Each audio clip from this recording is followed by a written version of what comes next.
ABVP कार्यकर्ताओं ने NEET exam में क्वेश्चन पेपर लीक होने के खिलाफ प्रोटेस्ट किया। उन्होंने आज शहर के बस टर्मिनस पर विवेकानंद की मूर्ति के नीचे प्रदर्शन किया। उनकी मांग है कि इसमें शामिल लोगों को सही सजा मिलनी चाहिए। नीट एग्जाम में क्वेश्चन पेपर कैसे लीक हुए, इसकी सही जांच होनी चाहिए।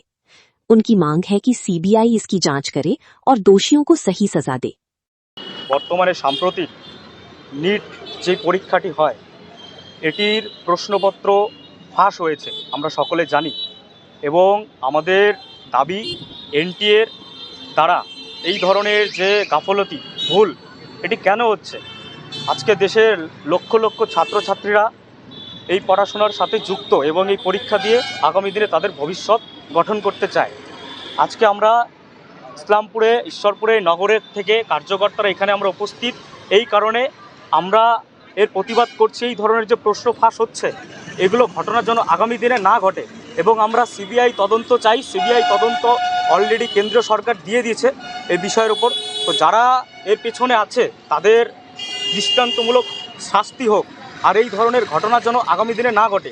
আজকে আমাদের শহরে বিভিন্ন ধরনের এরকম ছাত্রছাত্রীরা আছে যারা নিট পরীক্ষা দিয়েছে, এবং তাদের আজকে কি অবস্থা। আমরা বিদ্যার্থী পরিষদ এর আগেও এই ধরনের শিক্ষা সংক্রান্ত বিষয়ের ওপর যখনই গাফিলতি হয়েছে আমরা সবসময় পথে নেমে আন্দোলন করেছি, প্রতিবাদ করেছি।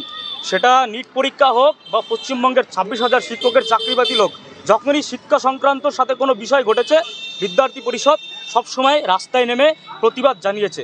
আজকে আমরা ঈশ্বরপুর মণ্ডল থেকে এখানে কার্যকর্তারা উপস্থিত এবং এর তীব্র নিন্দা জানাই, এর প্রতিবাদ জানাচ্ছি, এবং সিবিআইয়ের তদন্তের মাধ্যমে যাদের দ্বারা এই ধরনের ভুল কাজগুলো হয়েছে তাদের উপযুক্ত শাস্তি হোক, এটা হচ্ছে আমাদের দাবি।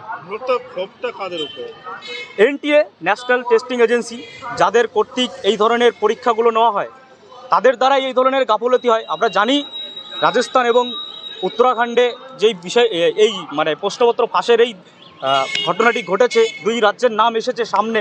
তো আরও জানি না কোথায় কোথায় এই ধরনের ঘটনা ঘটেছে, তবে যে ঘটেছে ঘটনাটা এর তীব্র নিন্দা জানায় আজকে অখিল ভারতীয় বিদ্যার্থী পরিষদ সারা দেশ সহ এবং সারা পশ্চিমবঙ্গ সহ আজকে আমরা ঈশ্বরপুরেও এর তীব্র প্রতিবাদ জানাচ্ছি, এবং আগামী দিনে শিক্ষা সংক্রান্ত বিষয়ের সাথে এই ধরনের কোনো ঘটনা যেন না ঘটে। এই কর্মসূচি তো শুধু এইখানে নয়, গোটা ভারতেই চলছে এই কর্মসূচি। এবিভিপি শিক্ষার স্বার্থে, শিক্ষার হিতে, ছাত্রদের স্বার্থে, ছাত্রদের হিতে কাজ করে চলছে দীর্ঘদিন ধরে।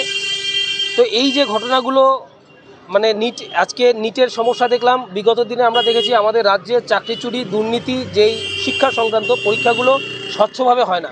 এমনকি যে কোনো চাকরির পরীক্ষার ক্ষেত্রে আমরা দেখেছি প্রশ্নপত্র বা লিক হয়ে যাচ্ছে।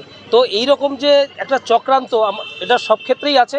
তো এই চক্রান্তটাকে নির্মূল করার জন্য আমরা সরকারের কাছে দাবি জানাবো যে এটার দৃষ্টান্তমূলক শাস্তি হয়, যারা করেছে তাদেরকে ধরা হোক, সিআইডি তদন্ত, সিবিআই তদন্ত যা করে তাদেরকে ধরা যায় এবং দৃষ্টান্তমূলক শাস্তি দেওয়া যায়, যাতে ভবিষ্যতে এই ধরনের ঘটনা না ঘটে। এর কুপ্রভাবটা কোথায় এসে পড়ে? ছাত্রছাত্রী আমাদের সমাজের উপরে এসে পড়ে। তারা এত দীর্ঘদিন ধরে একটা পড়াশুনো করে তার চাকরি বা একটা ভালো ভবিষ্যতের স্বপ্ন দেখে, সেটা যখন এইভাবে বিঘ্নিত হয় তখন সমাজটা সমাজের মধ্যে তার এফেক্ট আসে, আর আমরা তার থেকে বাইরে না। তো আমরা এই প্রতিবাদ জানাচ্ছি, সবাই প্রতিবাদ জানাচ্ছে যাতে এই ঘটনা না ঘটে।